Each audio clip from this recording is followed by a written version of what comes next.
Hey, good morning, everybody. Happy Tuesday. We're going to be short and to the point this morning. My daughter's turning 7 this morning, so this day is dedicated to her. With that said, you guys caught me. I've got Discord on. What am I looking at? Well, it just disappeared for me, but I'm going to show you top block trades from yesterday. So this is interesting. It tells me what people are thinking as far as institutions go. Maybe TDD spiked a little too hard. We know the deal between Activision and Microsoft fell through. We see Shell here on the top. We also see the Qs as far as the best bullish trades. We know the Qs are still strong, Qs being technology. All right, so we're going to get right into it today. We're going to talk about things that are going to help you trade today and help you tackle this market. So get some news stories out. And then I'm just going to talk about a few stocks, more than a few stocks, probably 10 stocks, what I'm looking for, price estimates, et cetera, et cetera.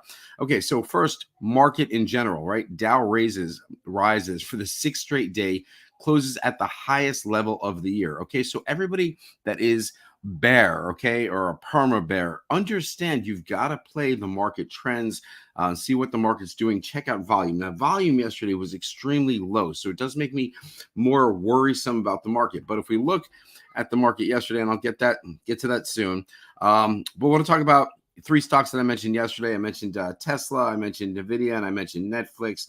I mentioned Tesla and I mentioned Netflix have earnings this week after the bell on Wednesday. So I'm watching those. Why did I add in Nvidia? Because all three of these stocks have had recent price targets upgrades, right? Nvidia, now they're saying Bank of America moved it from 500, which was the upgrade like 2 months ago, now to 550. A couple other upgrades to 5.25 and 535. Tesla got some upgrades. Then I saw a bunch of $300 calls that are expiring next week on Tesla come across the wire all yesterday morning. And yes, some institutions could be selling some of these calls and banking the premium. But again, I believe Tesla's strong. So it was Tesla, it was Nvidia, and then it was, again, Netflix got a ton of price upgrades, and Netflix has earnings after the bell on Wednesday. And if Netflix does well on those earnings calls, then it'll be about customer acquisition and the number of new users and how many people left and things of that nature. You could easily see Netflix spike up to 500. All right, what else? This is interesting. Demands for puts versus calls on the European stock market just hit new highs. Okay, so understand, what does that mean? If the European market happens to crash, understand our markets will crash as well. China's markets will crash. The world's markets will crash. So there are a ton, and these got to be hedge funds right here, a ton of hedges.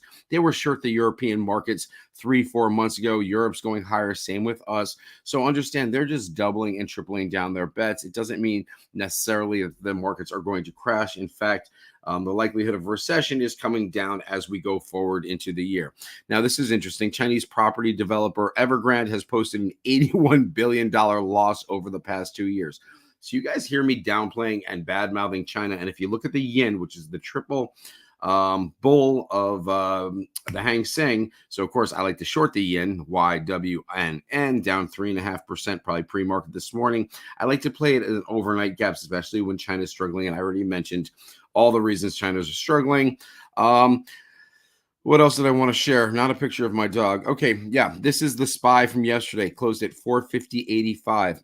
The low yesterday, 449.09. The high, 451.93. A difference of just under 3 points. So anybody that joined me yesterday, and I mentioned 6 straight weeks, the range from the low to the high had been 3 points on Monday. We went just under 3 points. We went 2.84. So just under 3 points. The volume yesterday. Now, I mentioned when we are in summertime months, volume is going to be so small, which why I was so surprised the Thursday and Friday a week and a half ago, because we hit 104 million on the SPY and 84 million. Yesterday's volume on the SPY was just under 47 million, extremely light, even for summer. So when we have light volume like that, it tells me the market could spike up a point, drop a point. So I did miss the Interface Energy calls. I mentioned those on public chat yesterday. Those were the trade yesterday. Okay, I did mention the Tesla 300 calls that they're entering for the end of the week, understanding that if Tesla's earnings are somewhat decent and Elon tends to beat, it should spike up again. Yesterday's volume at 12:41 p.m. was like 22 million. So again, the fact that we finished in the 44 million range, not a surprise. With that said, let's talk about today, Tuesday. Tuesday ranges after Mondays. Monday's at 3 point. Tuesday usually goes 3.25, 3.5 points. So how do I use that information? Okay, the SPY is sitting under 451. So let's just say the SPY goes down. And right now, let's see where we are pre-market, 450 and 31 cents. Let's just say the SPY drops to, let's pick a number, 449.50, okay? And you guys can do your own reckoning when you're watching the market today. You'll see where support is. You'll see where the volume increases.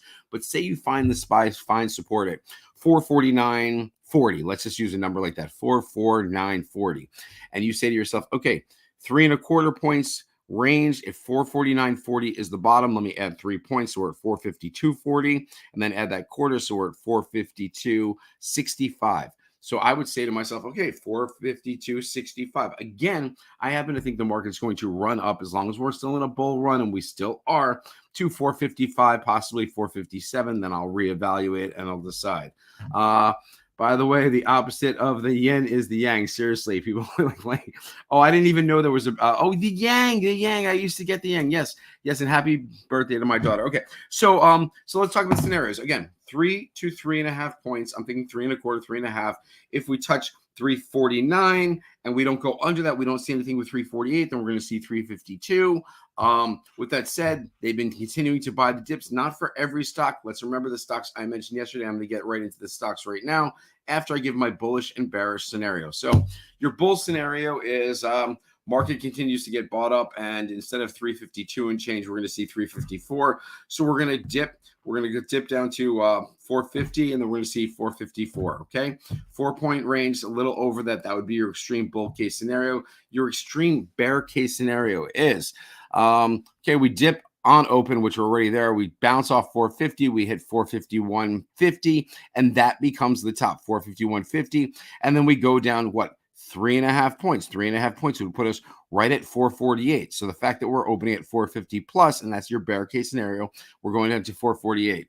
What do we got here? Dusty, good morning, man. I never got to thank you formal for the gold tip. Yeah. So gold was a great play last week. And just because gold was a great play last week and we returned 98% and 188% and 158%, doesn't mean that you have to get rid of it the next week. I saw gold was spiking this morning, and I said to myself, why do I give up on some plays?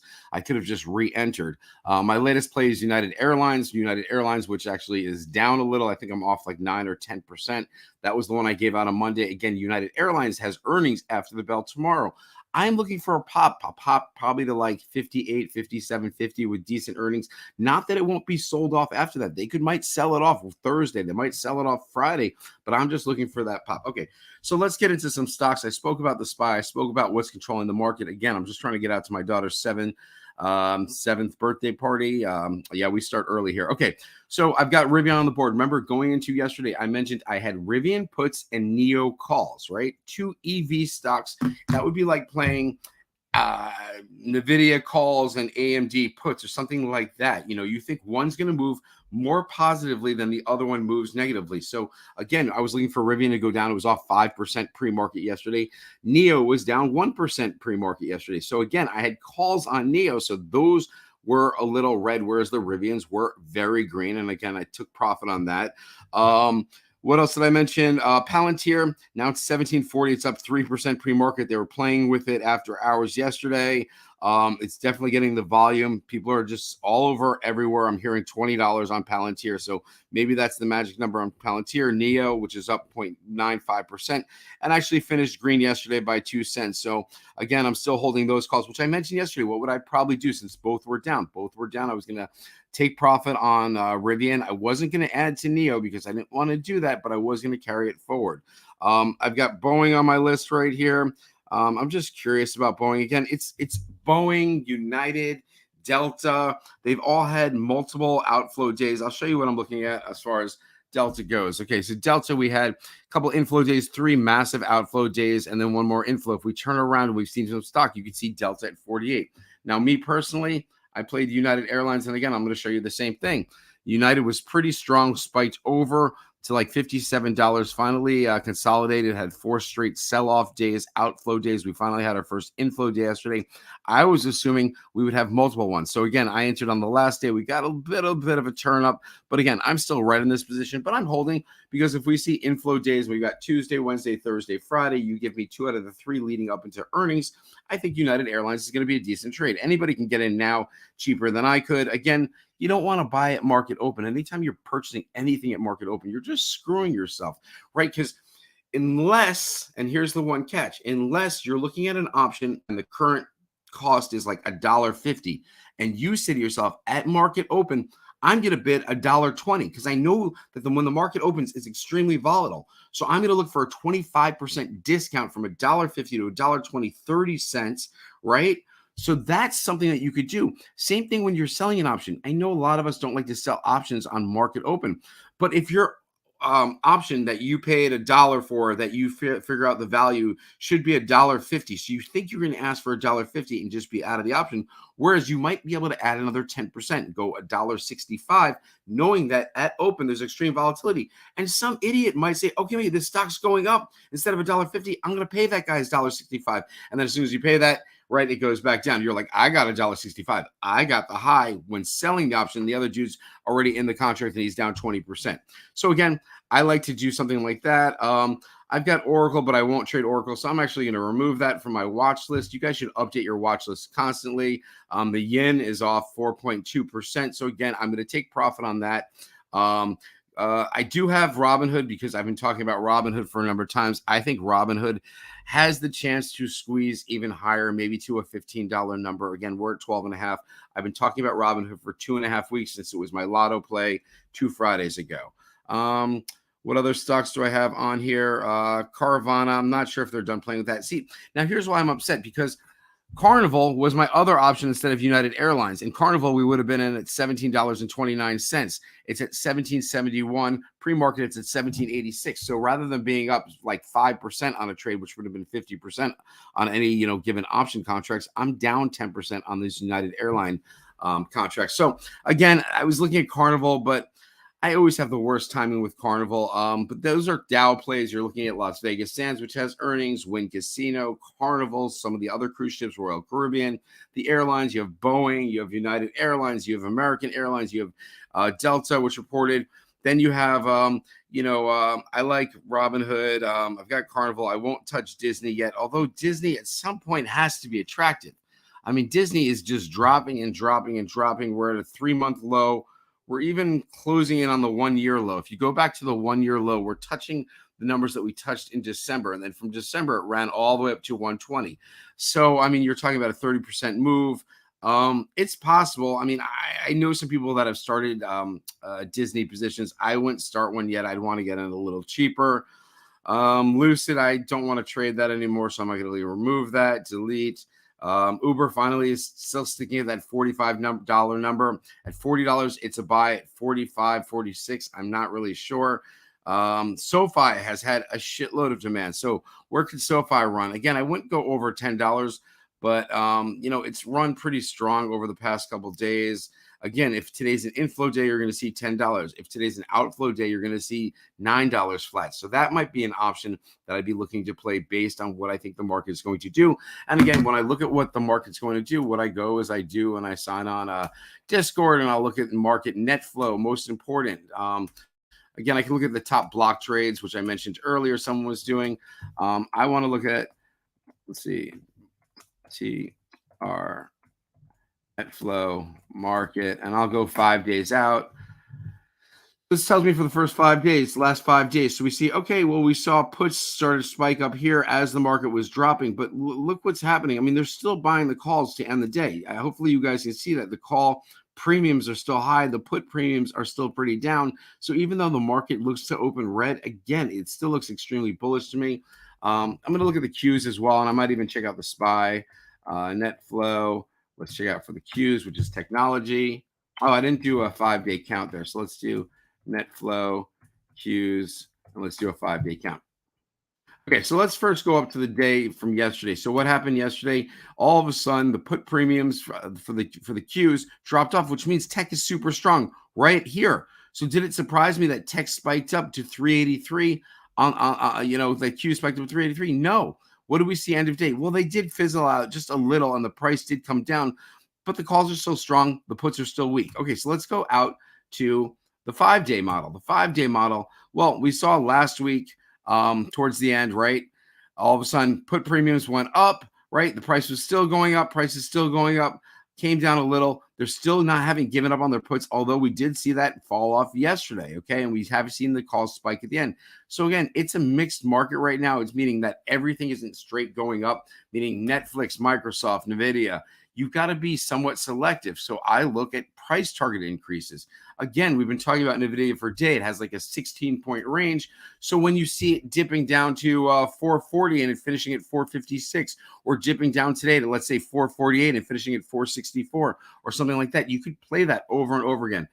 Do I think Apple's going to push to 200? Yes. I think Tesla's going to 300. I think NVIDIA is going to 500. I think Netflix is going to 500. I think Apple's going to 200.